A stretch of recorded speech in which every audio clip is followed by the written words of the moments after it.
The Galactic Concordance had long dismissed Sol 3 as a backwater anomaly, a primitive world still mired in atmospheric combustion engines and analog governance.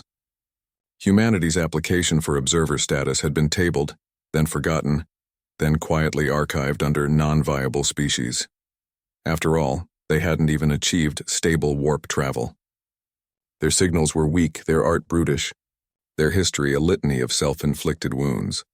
So when the UNS Resolute dropped out of quantum slipstream above the Concordance capital of Xylos Prime, every sensor array in the system shrieked in disbelief. The ship was wrong. It wasn't sleek like the crystalline dreadnoughts of the Velnari, nor organic like the biohulls of the mycelian swarm. It was angular, brutalist, armored in scarred ceramite and layered with weapon mounts that looked more like industrial machinery than directed energy cannons.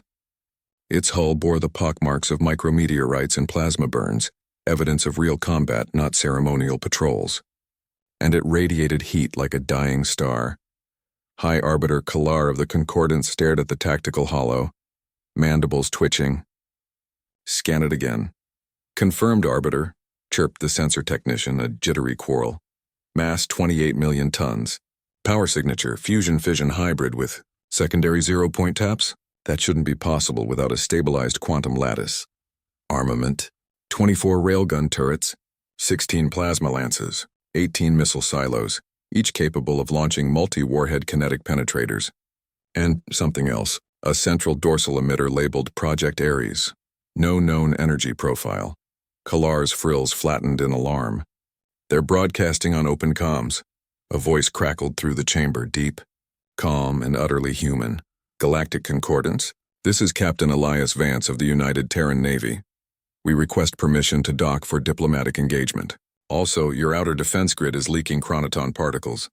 Might want to get that checked. Silence. Then chaos. Across Xylos Prime, the elite of 1,000 species scrambled. The Velnari demanded immediate quarantine. The mycelians pulsed with curiosity. The warlike Krog demanded the Terran vessel be destroyed before it infected the system with its crude aesthetics. But the Concordance Council, bound by its own protocols, had no choice. They granted docking clearance under heavy escort. As the Resolute maneuvered toward the orbital station with the grace of a glacier, alien observers watched in stunned silence. No anti-grav fields, no tractor harmonics, just brute force thrusters and reaction wheels, guided by algorithms so efficient they bordered on precognition. When the airlock hissed open, Captain Vance stepped out alone. He wore a simple gray uniform, no armor, no visible weapons. His eyes scanned the assembled alien dignitaries, not with fear, but with the weary patience of a man who'd seen too much and expected little.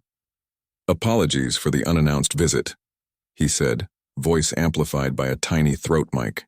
"We detected your distress beacon." Kalar blinked. "Distress beacon? We sent no—" 3 weeks ago, Vance interrupted gently. "Your deep-range science vessel Xylosian Dawn went dark near the Helios Rift. We found it adrift, hull breached, life support failing. Your crew was in cryostasis, barely alive. We stabilized them, patched the ship, and towed it back. They're in Medbay 4 right now." A murmur rippled through the chamber. The Xylosian Dawn had been declared lost with all hands. No species in the Concordance had the range or the will to venture into the rift's gravitational chaos. How did you survive the rift?" asked a trembling mycelian envoy. Vance shrugged. "We didn't try to survive it, we used it. Slingshot trajectory, shield modulation synced to tidal harmonics, and a little luck. Also, our AI rerouted power from non-essentials to reinforce the hull. Sacrificed the coffee maker, but hey, priorities." The aliens exchanged glances. Sacrificed a beverage appliance. To save lives? Then Kalar noticed something else. The Terran's uniform bore a small faded patch, a blue marble with the words Earth beneath it. And stitched below that in tiny letters, "For those who came before." Later during the debrief, the truth emerged.